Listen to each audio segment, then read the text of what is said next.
शिव कौन है? ईश्वर, पुरुष या पौराणिक कथा? शिव कौन है? क्या वे भगवान हैं या बस एक पौराणिक कथा? या फिर शिव का कोई गहरा अर्थ है जो केवल उन्हीं के लिए उपलब्ध है जो खोज रहे हैं? भारतीय आध्यात्मिक संस्कृति के सबसे अहम देव महादेव शिव के बारे में कई गाथाएं और दंतकथाएं सुनने को मिलती हैं। क्या वे भगवान हैं या केवल हिंदू संस्कृति की कल्पना है? या फिर शिव का एक गहरा अर्थ है जो केवल उन्हीं के लिए उपलब्ध है जो सत्य की खोज में हैं? शिव का अर्थ। जब हम शिव कहते हैं तो हमारा इशारा दो बुनियादी चीजों की तरफ होता है। शिव का शाब्दिक अर्थ है जो नहीं है। शिव शून्य है। आज के आधुनिक विज्ञान ने साबित किया है कि इस सृष्टि में सब कुछ शून्यता से आता है और वापस शून्य में ही चला जाता है। इस अस्तित्व का आधार और संपूर्ण ब्रह्मांड का मौलिक गुण ही एक विराट शून्यता है। उसमें मौजूद आकाशगंगाएं केवल छोटी मोटी गतिविधियां हैं जो किसी फुहार की तरह हैं। उसके अलावा सब एक खालीपन है जिसे शिव के नाम से जाना जाता है। शिव ही वो गर्भ हैं जिसमें से सब कुछ जन्म लेता है और वे ही वो गुमनामी हैं जिनमें सब कुछ फिर से समा जाता है। सब कुछ शिव से आता है और फिर से शिव में चला जाता है। शिव अंधकार हैं तो शिव को अस्तित्वहीन बताया जाता है, एक अस्तित्व की तरह नहीं। उन्हें प्रकाश नहीं, अंधेरे की तरह बताया जाता है। मानवता हमेशा प्रकाश के गुण गाती है क्योंकि उनकी आंखें सिर्फ प्रकाश में काम करती हैं। वरना सिर्फ एक चीज जो हमेशा है वो अंधेरा है। प्रकाश का अस्तित्व सीमित है क्योंकि प्रकाश का कोई भी स्रोत, चाहे वो एक बल्ब हो या फिर सूर्य, आखिरकार प्रकाश बिखेरना करना बंद कर देगा। प्रकाश शाश्वत नहीं है। ये हमेशा एक सीमित संभावना है क्योंकि इसकी शुरुआत होती है और अंत भी। अंधकार प्रकाश से काफी बड़ी संभावना है। अंधकार में किसी चीज के जलने की जरूरत नहीं, अंधकार हमेशा बना रहता है। अंधकार शाश्वत है। अंधकार सब जगह है। वो एक अकेली ऐसी चीज है जो हर जगह व्याप्त है। पर अगर मैं कहूं दिव्य अंधकार, लोग सोचते हैं कि मैं शैतान का उपासक हूं। सच में पश्चिम में कुछ जगहों पर यह फैलाया जा रहा है कि शिव राक्षस हैं। पर आप अगर इसे एक सिद्धांत के रूप में देखें तो आपको पूरे विश्व में सृष्टि की पूरी प्रक्रिया के बारे में इससे ज्यादा स्पष्ट सिद्धांत नहीं मिलेगा। मैं इस बारे में बिना शिव शब्द बोले दुनिया भर के वैज्ञानिकों से बातें करता रहा हूं। वे आश्चर्य से भर उठते हैं, क्या ऐसा है? ये बातें पता थीं। कब? हमें ये हजारों सालों से पता है। भारत का हर सामान्य आदमी इस बात को अचेतन तरीके से जानता है। वे इसके बारे में बातें करते हैं और वे इसका विज्ञान भी नहीं जानते।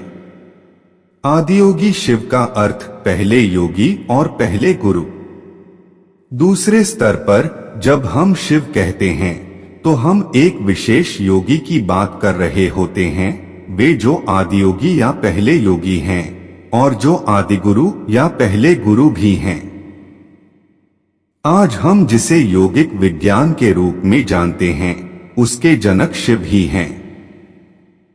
योग का अर्थ अपने सिर पर खड़े होना या अपनी सांस को रोकना नहीं है। योग इस जीवन की मूलभूत रचना को जानने और इसे अपनी परम संभावना तक ले जाने का विज्ञान और तकनीक है। योग विज्ञान का पहला संचार कांति सरोवर के किनारे हुआ, जो हिमालय में केदारनाथ से कुछ मील दूर पर स्थित एक बर्फीली झील है। यहाँ आदियोगी ने इस आंतरिक तकनीक का व्यवस्थित विवरण अपने पहले 7 शिष्यों को देना शुरू किया। ये 7 ऋषि आज सप्तर्षि के नाम से जाने जाते हैं। ये सभी धर्मों के आने से पहले हुआ था। लोगों के द्वारा मानवता को बुरी तरह विभाजित करने वाले तरीके तैयार किए जाने से पहले मानव चेतना को ऊपर उठाने के सबसे शक्तिशाली साधनों को सिद्ध किया और फैलाया जा चुका था। आज मानवता इस तरह से विभाजित है कि उसे फिर से एक करना लगभग असंभव लग रहा है। शिव एक ही शब्द के 2 अर्थ। तो शिव शब्द वो जो नहीं है और आदियोगी दोनों की ही ओर संकेत करता है, क्योंकि बहुत से तरीकों से ये दोनों पर्यायवाची हैं। ये जीव जो एक योगी हैं और वो शून्यता जो सृष्टि का मूल है, दोनों एक ही है। क्योंकि किसी को योगी कहने का मतलब है कि उसने ये अनुभव कर लिया है कि सृष्टि वो खुद ही है। अगर आपको इस सृष्टि को अपने भीतर एक क्षण के लिए भी बसाना है, तो आपको वो शून्यता बनना होगा। सिर्फ शून्यता ही सब कुछ अपने भीतर समा सकती है। जो शून्य नहीं, वो सब कुछ अपने भीतर नहीं समा सकता। एक बर्तन में समुद्र नहीं समा सकता। ये ग्रह समुद्र को समा सकता है, पर सौर्य मंडल को नहीं समा सकता। सौर्य मंडल ग्रहों और सूर्य को समा सकता है, पर बाकी की आकाश गंगा को नहीं समा सकता। अगर आप इस तरह कदम दर कदम आगे बढ़ें, तो आखिरकार आप देखेंगे कि सिर्फ शून्यता ही हर चीज को अपने भीतर समा सकती है। योग शब्द का अर्थ है मिलन। योगी वो है जिसने इस मिलन का अनुभव कर लिया है।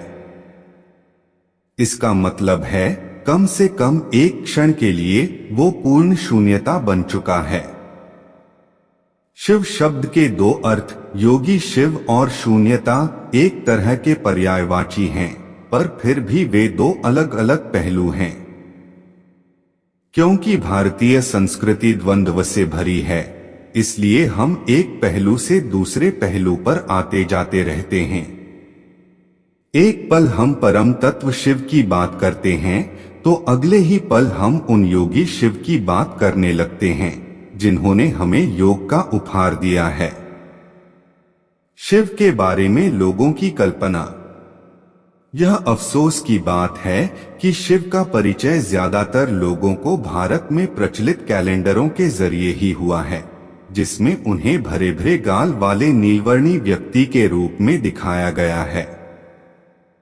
उसकी वजह सिर्फ इतनी है कि कैलेंडर कलाकारों को इस चेहरे से अलग कुछ सूझा ही नहीं। अगर आप कृष्ण बनाने को कहेंगे, तो कलाकार उसके हाथ में एक बांसुरी थमा देंगे। राम बनाने को कहेंगे तो उसके हाथ में धनुष दे देंगे। और अगर आप शिव बनाने को कहेंगे तो सिर पर चांद बना देंगे, बस काम हो गया। जब भी ऐसे कैलेंडर को देखता हूँ, मैं ये सोचता हूँ कि मैं कभी भी एक चित्रकार के सामने नहीं बैठूंगा। फोटो में कोई परेशानी नहीं, क्योंकि उसमें आप जैसे हैं वैसी ही तस्वीर आ जाती है। अगर आप शैतान की तरह दिखते हैं, तो आपका फोटो भी वैसा ही आएगा। पर शिव जैसे एक योगी के गाल इतने भरे कैसे हो सकते हैं? अगर आप उन्हें बहुत दुबला पतला दिखाते तो ठीक होता, पर एक भरे हुए गालों वाले शिव ये कैसे हो सकता है? योगिक परंपरा में शिव को भगवान की तरह नहीं देखा जाता। वे एक ऐसे जीव थे जिनके चरण इस धरती पर पड़े और जो हिमालय क्षेत्र में रहे।